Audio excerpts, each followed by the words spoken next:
The winds may be shifting in the Zimmerman verdict. That is the subject of this evening's Talking Points memo. As we have been reporting, the American media is heavily invested in a race-driven storyline concerning the acquittal of George Zimmerman. While almost everybody admits the murder trial was fair, the press is still pounding the drum that somehow Trayvon Martin did not receive justice because of his skin color. When asked how that can be so, if the criminal proceedings were honest, the question goes unanswered. But there's no question. There is fury over the verdict in some African-American precincts, and the far left is trying hard to exploit that. Here's an example. Shortly before the verdict, I said this. So, if the prosecution did present a weak case, and that, again, is the consensus of the media following it, even the liberal media. Yeah. And he does get acquitted, Mary Catherine. I mean, are you expecting people to run out and cause trouble? Look, I think some people will react emotionally. But on CNN's website, my exchange with Mary Catherine was reported this way. Bill O'Reilly wondered the other day if, after an acquittal, black people would run out and cause trouble. After all, you know how those people are. Of course, I never said black people. The writer Paul Waldman fabricated that in order to make me look like a racist. Today, CNN corrected the record, writing, quote, "The article incorrectly said Bill O'Reilly wondered the other day if, after an acquittal, black people would run out and cause trouble. He did not mention race in his question." While I appreciate CNN correcting the record, I'm perplexed at why they would allow a radical leftist like Paul Waldman to write for them at all, without identifying him as a radical leftist. Waldman was a senior fellow at Media Matters, the far-left smear website. He's a dishonest zealot. Does CNN really want to be associated with an extremist like him? And on the subject of extremists, there was this exchange on David Letterman last night. You know that they want to give George Zimmerman a gun now? The Florida state law is that he can get his gun back. I say if he gets a gun, Casey Anthony gets a baby. That's my point. What is with the booing tonight? You're an owner, one of the Mets owners. Yes, I am. Whoa, Mr. Big Shot, Mr. nice Met, going. Yeah. Well, a minority owner, of course. Well, still in all, I mean, you get free tickets, right? Better than being a minority in Florida. Yeah. Why are they booing? They're booing because the folks know cheap shots when they hear them. Talking Points believes the tide may be turning in the sad case of Trayvon Martin. I hope so, anyway. And that's a memo. Now, for the top story tonight, I hope you saw my interview last night with Tavis Smiley, who contends that black men in America are held in, quote, contempt. He initially said that on ABC News this week. I think this is, for many Americans, George, just another piece of evidence of the incontrovertible contempt that this nation often shows and displays for black men. And joining us now from the ABC News studios here in New York City, Good Morning America anchor George Stephanopoulos.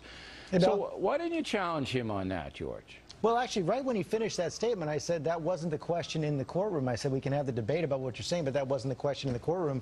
I tried to get us back to the facts at hand and the matter at hand, which was the verdict that had come in just hours before in that Florida courtroom that found George Zimmerman not guilty. It was also preceded by a discussion about whether or not the Justice Department should bring civil rights charges against George Zimmerman. And one of the things I pointed out just before that as well was how difficult it would be to even bring that kind of a case, given the fact that they would have to prove that race was a factor, which there was no evidence of in the trial. We've heard the jurors say, at least one of the jurors say that so far. It wasn't something that was discussed in the courtroom, and they would have to prove that this was not an accident, not negligence, that he was deliberately trying to shoot Trayvon Martin because of his race.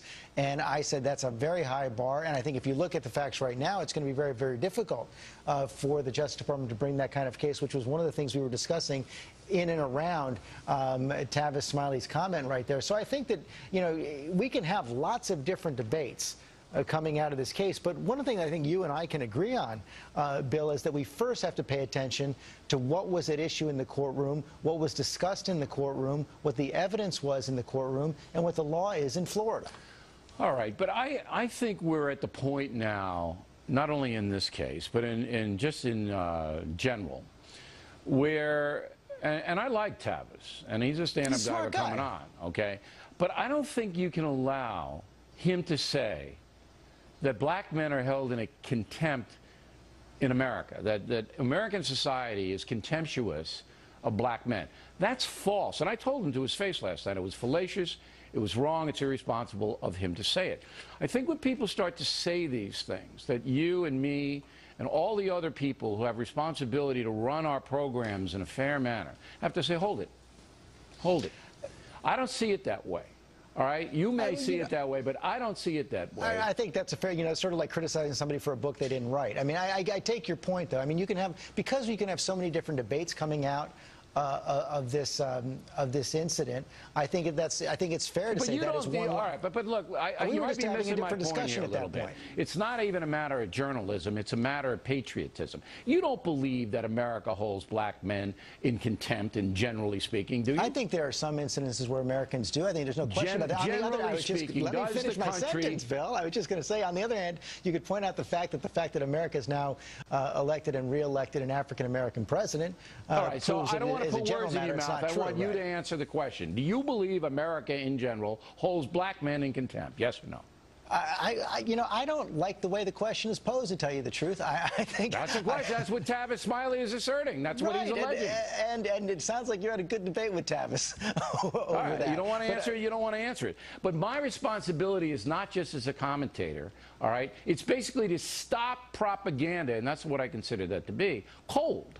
Now, look. Everybody's a different style, but you can understand why people like me would be, why didn't he stop him there and say, back that up? Well, what are you talking about? You can't back that up. And Smiley tried to back it up last night, and we have that posted on BillO'Reilly.com. Like I said, I challenged him in a different way. I said right after that sentence, that wasn't the question at issue in the courtroom. Let's talk about that. So I understand what you did, but I'm trying to raise the bar at the network level. And cable is the Wild West compared to you guys. You're the establishment. You guys have been around. I work for you.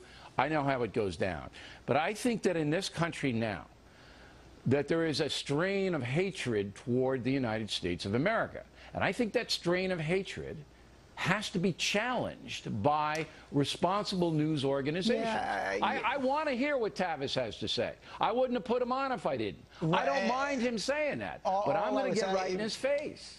All I would say is that you're looking at one comment he said which can provoke a debate. I just don't dispute you on that at all. If you look at the 10-minute debate we did have with 5 people on that show that morning, where Tavis was one of the participants, it was a vigorous debate about the facts in the case. It was a vigorous debate about whether the Justice Department could bring a civil rights case against George Zimmerman, which gets to the question of race as well, and that the broader points were all challenged. You're right.